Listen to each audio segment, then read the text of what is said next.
Hello बच्चों, let us read this question. This question says 2BOH whole thrice plus 2NaOH gives NaBO2 plus NaBOH whole 4 plus 2H2O. How can this reaction be made to proceed in forward direction? और हमारे options हैं.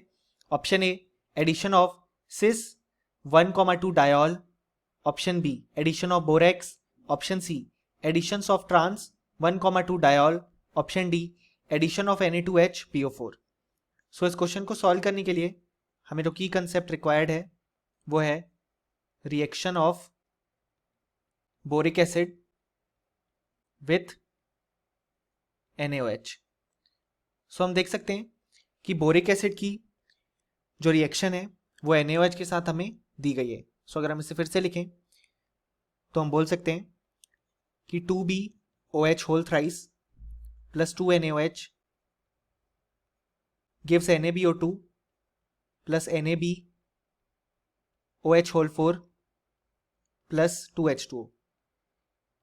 सो अगर हम normal conditions देखें तो ये जो given reaction है वो एक रिवर्सिबल रिएक्शन है. अब ऐसा इसलिए है क्योंकि यहाँ पे हम देख सकते हैं हमें फॉर्मेशन देखने को मिल रहा है सोडियम मेटाबोरेट का. सो यहाँ पे जो सोडियम मेटाबोरेट फॉर्म होता है वो जैसे ही फॉर्म होता है अपने आप हाइड्रोलाइज हो जाता है to give boric acid and NaOH. यानी कि जिस रिएक्टेंट से हमने ये प्रोडक्ट बनाया वो वापस हाइड्रोलाइज होके वही रिएक्टेंट दे देता है. यानी कि रिएक्शन बैकवर्ड डायरेक्शन में अपने आप चले जाती है क्योंकि जो NaBOH whole 4 है वो हाइड्रोलाइज हो जाता है. सो अब हमसे क्वेश्चन में कहा गया है कि हम क्या ऐड करें कि ये रिएक्शन जो है वो फॉरवर्ड डायरेक्शन में प्रोसीड करे. सो इस रिएक्शन को फॉरवर्ड डायरेक्शन में प्रोसीड कराने के लिए हमें पॉलीहाइड्रोक्सी कंपाउंड्स ऐड करने होंगे. जैसे फॉर एग्जांपल सिस 1,2 डायोल. सो इससे क्या होगा कि जो BOH होल थ्राइस है वो इसके साथ रिएक्ट कर जाएगा और फॉर्म करेगा एक चिलेटेड कॉम्प्लेक्स कंपाउंड जिसका स्ट्रक्चर हम कुछ इस तरीके से ड्रॉ कर सकते हैं कि हमारे पास है यहाँ पे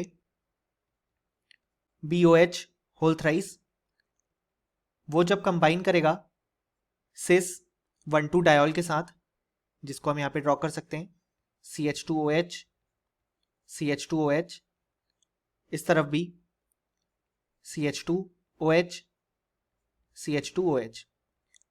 सो जब BOH होल थ्राइस इसके साथ कंबाइन करेगा तो यहाँ से हम देख सकते हैं वाटर रिमूव हो जाएगा इस तरफ भी और इस तरफ भी, और हमें फॉर्मेशन देखने को मिलेगा कुछ इस तरीके के कॉम्प्लेक्स का जिसको हम यहाँ पे ड्रॉ कर सकते हैं CH2O CH2O connected to boron. यहाँ पे भी सेम तरीके से CH2 माइनस और यहाँ पे होगा H+. सो यहाँ पे 3 वाटर मॉलिक्यूल्स रिमूव हो गए और कुछ इस तरीके का कॉम्प्लेक्स एनायन हमें देखने को मिला. सो ये जो कॉम्प्लेक्स एनायन है वो बहुत ही स्टेबल होता है. सो जब हमने सिस 1,2 डायोल वाला कंपाउंड ऐड किया तो जो BOH होल थ्राइस है वो इसके साथ कंबाइन कर जाता है और चिलेटेड कॉम्प्लेक्स कंपाउंड उसने फॉर्म किया. सो ये जो रिएक्शन है वो फॉरवर्ड डायरेक्शन में प्रोसीड करेगी क्योंकि जो कॉम्प्लेक्स फॉर्म हुआ वो स्टेबल है. इस कारण से जो एक कॉम्प्लेक्स फॉर्मेशन है वो और ज़्यादा होना चाहेगा. अब उसको और ज़्यादा होने के लिए रिएक्शन को जो हमें ये गिवन है ये वाली उसको फॉरवर्ड डायरेक्शन में प्रोसीड करना होगा. और यहाँ पे जब NaBOH होल 4 हाइड्रोलाइज होगा तो भी हम देख सकते हैं BOH होल थ्राइस फॉर्म हो रहा है. सो ये भी रिएक्ट कर जाएगा जो हमने सिस 1,2 डायोल ऐड किया. इस कारण से रिएक्शन जो है वो प्रोसीड करेगी फॉरवर्ड डायरेक्शन में, जैसा कि हम चाहते हैं। यानी कि हम बोल सकते हैं कि इस क्वेश्चन के लिए जो करेक्ट ऑप्शन हो जाएगा वो हो जाएगा ऑप्शन ए।